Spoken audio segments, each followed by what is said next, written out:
right now at 10, a ruling in the battle of the rideshare apps. And Uber and Lyft are gearing up to return. So if you had two cars coming, you couldn't get down the street, you had to back out. It's a parking nightmare for everyone involved. Now the neighbors around Zilker Park say something has to change, and this could affect you. Dogs potentially poisoned, one of them dead. The investigation that has pet owners keeping their four-legged friends in the house. And a viral story gets more traction. A mega movie chain in Austin responds to a lawsuit over a movie ticket.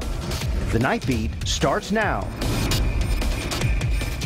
The big names in ride-sharing apps are revving their engines, waiting to come back to Austin. Uber tells us tonight it plans to start operating in Austin as soon as Governor Greg Abbott signs House Bill 100 into law. So what's really going to change from Austin's current rules? Right now, drivers who work for apps like Fare or Ride Austin have to go through a fingerprint background check. The new bill does away with that and goes to a name-based background check. Drivers will have to go through that every year, as well as sex offender registry checks. It also mandates records on rides have to be kept for 5 years, and the state reserves the right to revoke a company's permit. Supporters in the legislature say the universal rules will give consumers more choices.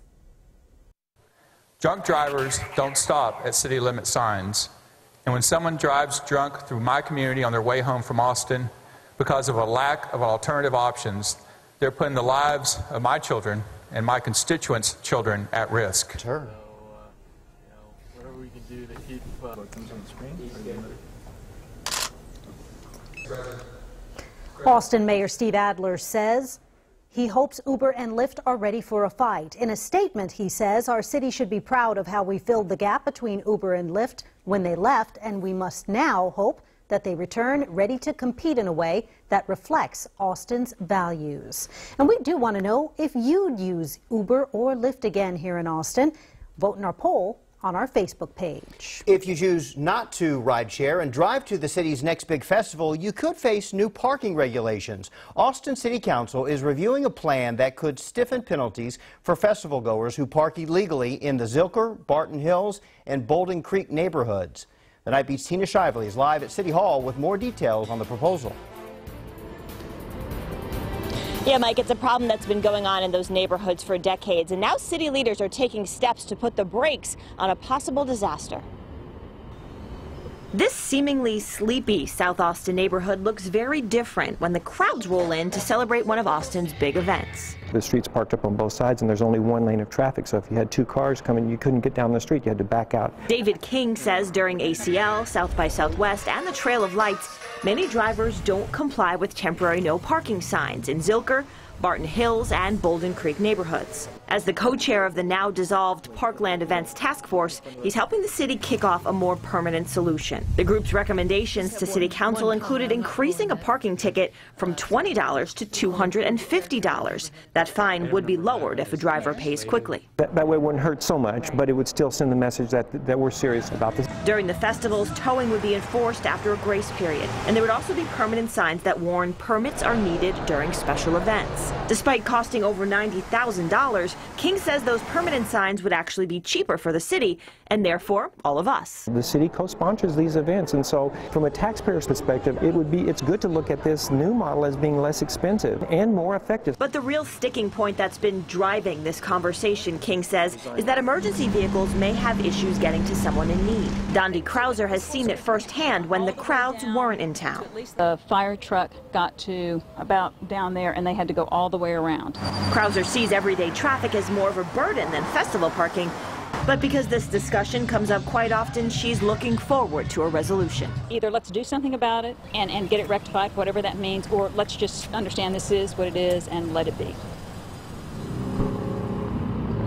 King tells me a public meeting for input should be arranged in the next week or so, and that City Council should have the item on their agenda by the end of June. Live at City Hall, Tina Shively, KVUE News Night Beat.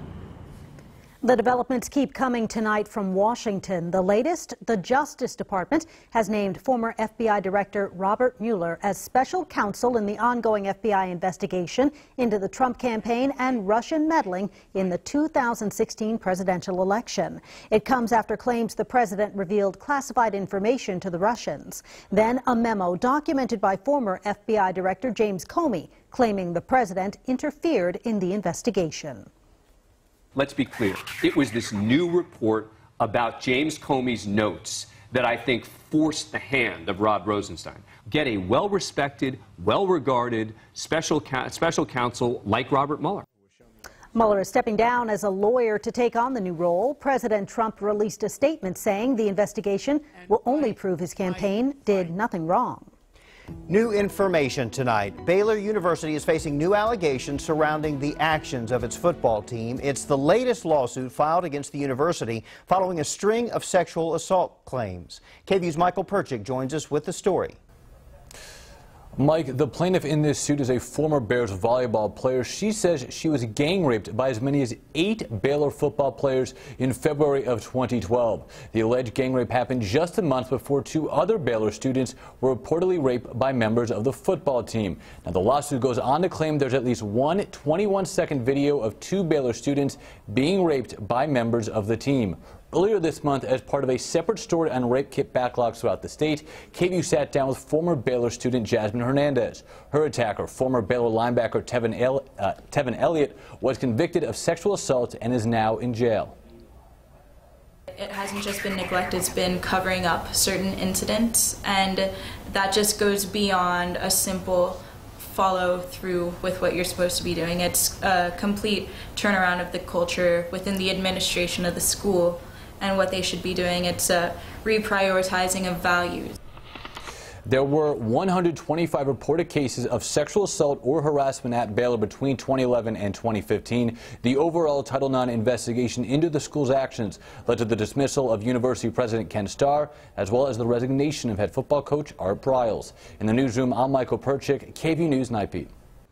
And if you want to see the full story on Texas's rape kit backlog problems, you can find it on our website, KVU.com. The governor's mansion bathed in blue tonight for National Police Week. Governor Greg Abbott's office saying tonight is a sign of solidarity with the Dallas community, which honored officers killed in last July's ambush. Lieutenant Governor Dan Patrick says if 2 specific bills aren't passed before the regular session ends, he'll push for a special session. SB 2, which decreases how much cities and counties can increase property taxes without an election, and SB 6, commonly known as the bathroom bill, are the ones he wants to become law. First and foremost, I pledge to keep the conservative promises that I made to the people of Texas. Patrick made the announcement in response to a letter Speaker Joe Straus sent him Monday asking him to work with the House to prevent a special session. After Patrick's response, Straus told us the House doesn't take to threats well and added the chambers have to decide on policy together or not at all. After some sunshine this afternoon, the clouds have roared back in. They'll be with us through the overnight. Temperatures right now ranging from mid-70s out west in the hill country to upper 70s in LaGrange. It's 76 degrees right now in Austin, and embedded in this thick cloud cover, a few pockets of light rain and drizzle. Won't amount to much overnight, a trace to a few hundredths of an inch, and that's it. But thunderstorm chances on the increase for tomorrow evening and tomorrow night. Some of those thunderstorms, especially in the hill country, could be on the strong side. More rainfall as we head into the weekend. Lots to get to with your full forecast coming up. Tonight, people living in one Pflugerville neighborhood are keeping a close eye on their dogs. This after police say 2 dogs in the area may have been poisoned. One of them died. It happened along Settlers Valley Drive near Wells Branch Parkway. The Night Beat's Brandon Jones has the details, all new at 10. That's the spot, right? That's the spot right there. Spending quality time with his dogs is something Jesus Hernandez enjoys doing every day. Meet Coco. He's very easily attached. And Candy. She loves to bite wood. She already ate up the whole baseboard like in the back door. The thought of someone harming them is unimaginable, but Hernandez lives near the Creekside neighborhood where police believe someone is doing just that.